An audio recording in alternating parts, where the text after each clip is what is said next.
Di tahun 2026 ini teman-teman, dunia YouTube itu sudah bergeser jauh dari paradigma lamanya.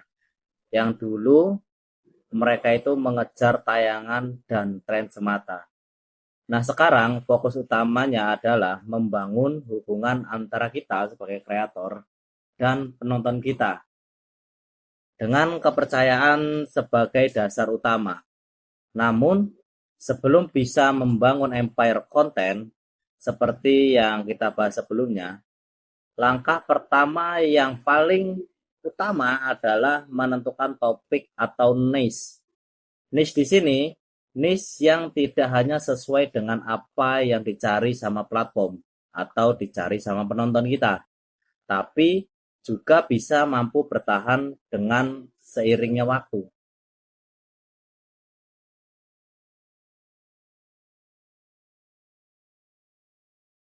Di tahun ini ada beberapa kategori topik yang menurutku itu bisa menjadi prioritas utama.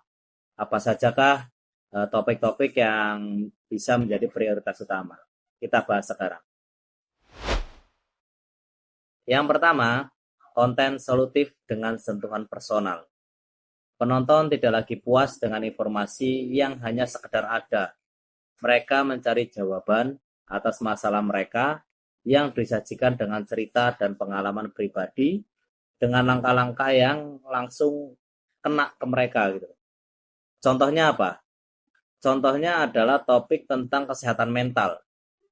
Terus apalagi? Tentang keuangan pribadi atau tentang produktivitas yang disampaikan dengan cara yang sangat hangat dan dekat seolah-olah kita berbicara kepada mereka. Yang kedua, konten berbasis kepercayaan dan transparansi. Di era di mana AI itu bisa membuat konten secara mudah dan informasi-informasi palsu yang sering beredar, itu membuat penonton kita itu semakin cerdas dan semakin selektif. Mereka mencari konten yang jujur, seperti review produk yang tidak hanya menyebutkan baiknya saja, tapi juga menyebutkan kekurangannya. Edukasi yang berdasarkan fakta terverifikasi atau dokumentasi yang menunjukkan proses sebenarnya tanpa ada penyelewengan. Yang ketiga, konten yang membangun komunitas. Topik yang menentukan penonton untuk berinteraksi dan memungkinkan penonton untuk menjadi bagian daripada diri kita, ini adalah sesuatu yang lebih besar diminatinya daripada konten-konten yang membuat mereka itu bosan. Contohnya apa? Contohnya misalnya seri belajar bersama yang diikuti setiap minggu, kegiatan kolaborasi antara kreator dan penonton, atau diskusi tentang minat khusus yang memiliki basis komunitas yang kuat. Yang terakhir, yang keempat, konten jangka panjang dengan nilai abadi. Topik yang hanya mengikuti tren sementara akan cepat hilang, tapi yang memiliki nilai yang tetap relevan dalam beberapa tahun ke depan dan seterusnya akan semakin mendapat perhatian. Contoh, keterampilan hidup yang selalu dibutuhkan, budaya lokal yang perlu dilestarikan, atau pengembangan bisnis yang berkelanjutan. Lalu, bagaimana cara menentukan topik yang tepat untuk channel kita? Yang pertama, sesuaikan dengan minat kalian. Pilih topik yang benar-benar kamu pahami dan kamu sukai.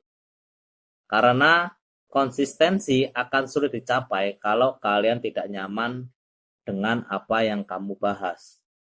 Identifikasi keahlian atau pengalaman unik yang kamu miliki itu akan menjadi nilai plus buat dirimu agar kamu tidak bosan dalam membuat konten. Yang kedua, pelajarilah pasar dan penonton kamu atau target penontonnya. Lakukan riset kecil tentang apa yang mereka cari, apa yang mereka butuhkan, dan apa yang membuat mereka itu puas menonton videomu. Gunakan alat pencarian YouTube baca komen-komen di channel yang sejenis dengan channel kamu, atau lakukan survei kecil untuk mengetahui keinginan mereka. Juga perhatikan pola perilaku mereka, apa yang membuat mereka kembali menonton dan berinteraksi. Yang ketiga, pastikan kesesuaian dengan prinsip filosofi YouTube 2026. Topik harus bisa dijelaskan dengan jelas sehingga penonton langsung tahu manfaat yang akan mereka dapatkan ketika menonton video kamu. Harus juga memiliki potensi untuk membuat penonton ketagihan dan kembali lagi menonton konten kamu. Tidak boleh terlalu mudah ditinggalkan zaman, sehingga bisa dikembangkan dalam jangka panjang. Dan yang terpenting, harus bisa disajikan dengan kejujuran dan transparansi tanpa perlu menggunakan cara yang menyesatkan. Yang terakhir, yang keempat, lakukanlah uji coba atau evaluasi. Mulailah dengan beberapa video tentang topik yang kamu pertimbangkan. Lalu amati respon penonton, tingkatkan retensinya, dan seberapa mudah kamu membuat kontennya. Sesuaikan berdasarkan hasilnya. Jika perlu, sesuaikan atau pilih subtopik yang lebih signifikan agar lebih sesuai dengan harapan penontonmu. Menentukan topik di 2026 ini bukan hanya tentang mencari yang paling populer. Ini tentang menentukan titik temu antara minat pribadi, kebutuhan penonton, dan prinsip pengembangan channel kamu. Menentukan topik di 2026 bukan hanya tentang mencari yang paling populer saat ini. Ini tentang menentukan titik temu antara dirimu dan minat pribadimu, kebutuhan penontonmu, dan prinsip pembangunan channel yang kuat dan berkelanjutan. Dengan memilih topik yang tepat, kamu sudah menyusun fondasi yang kokoh untuk membangun empire konten yang berdiri atas kepercayaan. Nah, mungkin segitu dulu pembahasan kali ini, teman-teman. Jika ada tambahan, silakan tulis di kolom komentar. Dan jika ada koreksi, silakan juga tulis di kolom komentar. Mari kita berdiskusi di kolom komentar. Jika kalian ingin mensupport channel ini, silakan memberikan like pada postingan ini dan berkomentar yang baik-baik. Dan jika berkenan, silakan mensubscribe. Oke? Semoga channel kalian maju. Saya doakan juga semoga channel saya maju dan channel kalian maju. Mungkin segitu dulu pembahasan. Sampai bertemu di video-video selanjutnya. Assalamualaikum warahmatullahi wabarakatuh.